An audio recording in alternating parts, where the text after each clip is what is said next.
In addition, nonfiction authors often want our readers to be inspired too. We want them to have that same emotional catharsis that you get from reading a fiction piece, so that you come out of that book about squirrels knowing not just about squirrels, but something about the larger world around.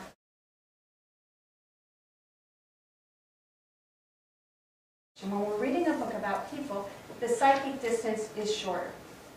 We are people. We know what it's like. We know those emotions. We know those physical movements. If we're reading a book about squirrels, we don't know what it's like to scurry around on four legs and gather up the nuts and wrap our tails to keep us warm.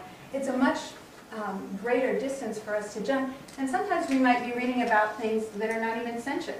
Plants, rocks, things like that. So it's a much bigger jump.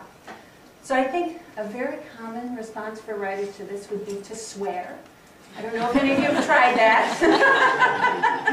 I'm going to suggest some other possibilities today.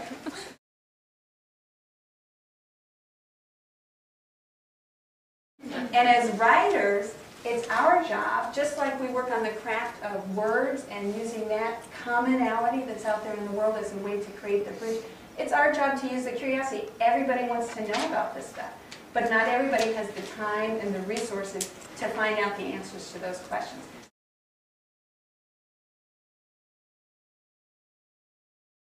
I don't think we necessarily have to have people visible in the story. What I think is really important is that you are thinking about what ideas and emotions do we respond to, that, and how to work with that material.